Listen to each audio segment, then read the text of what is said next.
Hello everyone. तो आज हम पढ़ने वाले हैं कि कॉन्ट्रैक्ट जो है वो कैसे बनता है।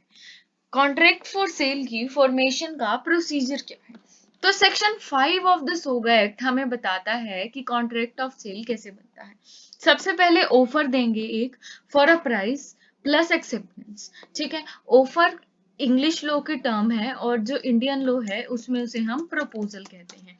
प्रपोजल का मतलब है कि अगर मैं कहूं that I want to sell you this box for 10,000 rupees, तो ये एक ऑफर है। ठीक है, प्लस सामने वाला एक्सेप्ट कर ले कि okay I want to buy this books, I accept to buy this books for 10,000 rupees. तो ये होगी हमारी एक्सेप्टेंस। तो ऑफर प्लस एक्सेप्टेंस है। ऑफर किसके साथ है? एक प्राइस के साथ। प्राइस क्या है इसमें? 10,000 रुपए। तो 10,000 रुपए के लिए एक ऑफर है और उसकी एक्सेप्टेंस है और उसके बदले में उसे एक प्राइस मिल रहा है। तो ये है हमारा कॉन्ट्रैक्ट का प्रोसीजर। अब ऑफर में बहुत सारी और टर्म्स आती हैं। ठीक है, अगर मान लो मैं कहूं कि ये कहता है कि नहीं, I want to buy it for 8,000 rupees, तो ये हो गया काउंटर ऑफर। और अब सामने वाला एक्सेप्ट करेगा। अगर ये कहता है कि okay I sell you for 8,000 rupees, तो अब ये कॉन्ट्रैक्ट बनेगा। ठीक है, ये कॉन्ट्रैक्ट सीधा है। ठीक है, कॉन्ट्रैक्ट है, मैंने 10,000 में देना है, तुम 10,000 में लेना है तो बता। हाँ मैंने लेना है, कॉन्ट्रैक्ट बन गया। ठीक है, हो गया। अब अगर मान लो मैंने कहा मैंने 10,000 में लेना बेचना है, तुम लेना है तो बता। तो उसने कहा नहीं, मेरे को तो 8,000 में देना है। तो 10,000 वाला तो हो गया इनवैलिड।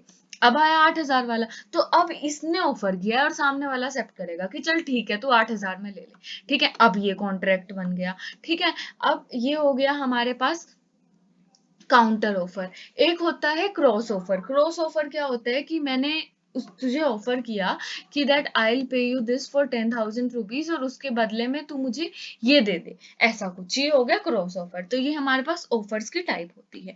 ठीक है, ऑफर प्लस एक्सेप्टेंस क्या हो गया? कॉन्ट्रैक्ट हो गया। अब एक्सेप्टेंस हो गई। ठीक है, एक्सेप्टेंस हमने पिछली वीडियो में पढ़ा था कि प्रॉपर्टी का टाइटल ट्रांसफर होता है। ठीक है, कॉन्ट्रैक्ट ऑफ सेल से। ठीक है, तो जो ट्रांसफर होता है वो कब होगा और पेमेंट कब होगी। तो इसके बारे में हमारा ये सेक्शन कहता है दैट डिलीवरी और पेमेंट इमीडिएटली हो सकती है, तभी की कभी कि हाँ मैं उसने 10,000 दिए, मैंने उसको बॉक्स दे दिया, इमीडिएट होगी, डिलीवरी भी होगी, पेमेंट भी होगी। डिलीवरी और पेमेंट बाय इंस्टॉलमेंट्स हो सकती है। बाय इंस्टॉलमेंट्स जैसे कि 10,000 है तो 2,000 प्लस जितना इंटरेस्ट बना वो हर महीने उसने देता रहा जब तक 10,000 पूरे नहीं हुए। तो ये हो गया इंस्टॉलमेंट्स में। ठीक है, इंस्टॉलमेंट में हो सकता है। डिलीवरी कैसे होगी? अगर बहुत सारा सामान है तो एक पर्टिकुलर टाइम पे एक पर्टिकुलर क्वांटिटी होगी। और डिलीवरी और पेमेंट में भी पोस्टपोन। ये हो सकता है कि पेमेंट अभी कर दी और हम कह रहे हैं कि मैं तुझे 2 महीने बाद डिलीवरी दे दूंगा, या फिर वो मुझे कह रहा है कि तू मुझे अभी दे दे, मैं तुझे 2 महीने बाद 10,000 दे दूंगा, इंटरेस्ट ले लियो, पर अभी मेरे पास नहीं है। ठीक है, तो कभी भी हो सकता है। कैसे होगा अब ये ऑफर? ऑफर रिटर्न हो सकता है, वर्ड ऑफ माउथ से हो सकता है, पार्टली रिटर्न और पार्टली बोल के हो सकता है, और या फिर कभी कभी तो कंडक्ट से इम्प्लाई हो सकता है। ठीक है, कंडक्ट से इम्प्लाई कैसे हो गया? अब अगर मान लो कि कंडक्ट है किसी का। ठीक है, मान लो एक शॉप है। ठीक है, शॉपकीपर ने आपको दिखाया, आपने उसका प्राइस पूछा, उसने बताया कि 10,000 रुपए। आपने कहा पैक कर दो, आपने कहा ओके डाल दो। ठीक है, आप खड़े होके पैसे देने लगे, तो आपके कंडक्ट से पता लग गया ना कि हाँ आप इसको 10,000 में खरीदना चाहते हो। तो ये हो गया इम्प्लाइड फ्रॉम कंडक्ट। फिर एक कंसेप्ट हमारे पास आता है invitation to offer. Invitation to offer क्या है? इनविटेशन टू ऑफर एक ऑफर नहीं है। अब अगर मान लो सेल होती है या शॉप के डिस्प्ले होते हैं, डिस्प्ले में लगा देते हैं गुड्स। ये डिस्प्ले में मान लो एक टी शर्ट लगा रखी है। ठीक है, अब ये इनविटेशन टू ऑफर है। आप जाओगे, आप उससे पूछोगे कितने की है, वो बताएगा इतने की है।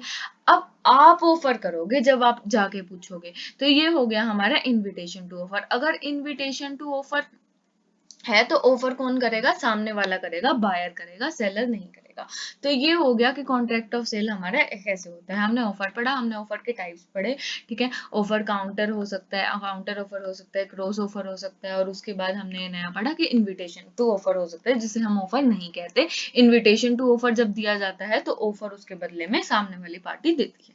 ठीक है, ये हो गया हमारा प्रोसीजर। उसके बाद एग्जिस्टिंग गुड्स और फ्यूचर गुड्स। हमने वैसे तो पिछली वीडियोज में पढ़ा है कि गुड्स के दो टाइप हैं, एग्जिस्टिंग और फ्यूचर। अब हम इसकी डिटेल पढ़ेंगे। ठीक है। गुड्स दो टाइप के होते हैं, एग्जिस्टिंग जो कि ओन्ड और पोजेस्ड है, और फ्यूचर है दैट मे और मे नॉट एग्जिस्ट। ठीक है। अब कॉन्ट्रैक्ट हो सकता है on the base of contingency. Contingency क्या है? कंटिजेंसी का मतलब है एक अनसर्टेन कंडीशन। अनसर्टेन कंडीशन क्या होगी? अनसर्टेन कंडीशन होगी जो बाउंड नहीं है कि ये टेक प्लेस करेगी, नॉट बाउंड टू हैपन है। ठीक है, ये कंटिजेंसी होगी। इट मे हैपन और इट मे नॉट हैपन। ठीक है। उसके अलावा अगर हम इसकी गुड्स को करते हैं, एग्जिस्टिंग करते हैं, तो हमारी सेल है। ठीक है, एग्जिस्टिंग की अभी कर देते हैं, सेल है। फ्यूचर है या फिर बेस्ड ऑन कंटिजेंसी है, तो वो क्या है? वो अग्रीमेंट टू सेल है। अगर प्रेजेंट सेल है और फ्यूचर गुड्स, ठीक है, तो वो क्या है? अग्रीमेंट टू सेल है। तो अगर फ्यूचर गुड्स है या कंटिजेंसी है तो वो अग्रीमेंट टू सेल है, और अगर एग्जिस्टिंग गुड्स है तो हमारा सेल है। ठीक है। उसके बाद आती है कि अगर गुड्स खराब हो गए तो क्या? तो goods perishing before making a contract. अब दो बातें हैं, या तो खराब हो गए पहले ही, कॉन्ट्रैक्ट करने से पहले ही खराब हो गए। ठीक है। Goods without knowledge of seller, seller को नहीं पता है कि गुड्स जो हैं वो at time of contract perish और डैमेज हो सकते हैं। ठीक है। अब शॉपकीपर है, शॉपकीपर 10 बैग्स ऑफ व्हीट का एक डील कर लेता है। ठीक है। अब उसे नहीं पता कि ये जो 10 बैग्स हैं ये पैरिश या डैमेज हो चुके हैं जब ये इसकी डील कर रहा है तब। ठीक है।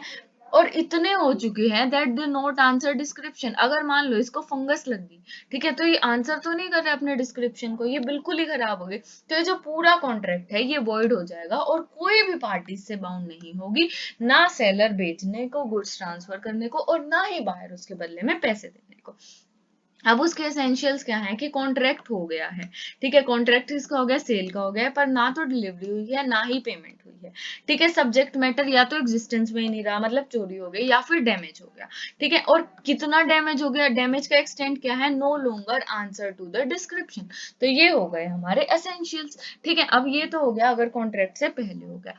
अब इसमें एक जरूरी चीज क्या है कि वो जो चीजें हैं ना वो स्पेसिफिक गुड्स होने चाहिए। स्पेसिफिक गुड्स मतलब कि असर्टेन उन्हें किया जाना चाहिए। हमने पहले ही सेपरेट करके रखे हुए हैं, ए ने सेपरेट करके रख लिए, 10 बैग ऑफ व्हीट निकाल के रख लिए कि बी आएगा और वो ले जाएगा, तो ये सेक्शन सिर्फ उन्हीं पे अप्लाई होता है। ठीक है। उसके बाद आ गए goods perishing before sale but after agreement to sell. उसमें तो पूरे ही कॉन्ट्रैक्ट से पहले। इसमें अग्रीमेंट टू सेल हो गया पर सेल नहीं हुआ। ठीक है, अग्रीमेंट टू सेल हो गया पर सेलर और बायर की कोई भी मिस्टेक नहीं है, उन्हें ना पता है ना उनकी कोई गलती है। At time of contract goods क्या हो गए? पेरिश हो गए, डैमेज हो गए। कितने हो गए कि वो अपनी डिस्क्रिप्शन को भी आंसर नहीं कर रहे, तो अग्रीमेंट क्या होगा? अवॉइडेड होगा। अवॉइडेड का मतलब है कि कोई भी पार्टी बाउंड नहीं होगी। ऊपर वाले में क्या था? ऊपर वाले में था वॉइड है, कि शुरू में वैलिड था बाद में वॉइड हो गया, उसमें भी कोई पार्टी बाउंड नहीं थी। इसमें अवॉइडेड है कि कोई भी पार्टी बाउंड नहीं है। अगर पार्टी स्टिल अग्री करते हैं कि हाँ चल कोई नहीं मैं तुझे दूसरे बैग्स दे दूंगा, तो ये अप्लाई हो जाएगा। ठीक है। ये किस पे बेस्ड है? ये बेस्ड है ऑन इम्पॉसिबिलिटी ऑफ परफॉर्मेंस, जो कि दी गई है section 56 of Indian contract act में। अब इसके रिक्विजिट्स देखते हैं। अग्रीमेंट टू सेल है, अग्रीमेंट टू सेल के बाद गुड्स पेरिश हो गए, पर कब हुए? ट्रांसफर से पहले पेरिश हो गए। और कैसे हुए? बिना किसी की मिस्टेक के। ठीक है, तो ये सेक्शन जो है हमारा अप्लाई होगा। इफ प्राइस पेड, अगर प्राइस मान लो इसमें पे कर दिया है तो हम प्राइस की रिस्टोरेशन कर सकते हैं under section 65 of Indian contract act. तो ये थी हमारी आज की वीडियो। अगली वीडियो में हम पढ़ेंगे कि हम प्राइस कैसे असर्टेन करते हैं और कंडीशंस और वारंटीज क्या होती हैं। तो ऐसी ही और वीडियोस के लिए बने रहिए और लाइक और सब्सक्राइब कीजिए। Thank you.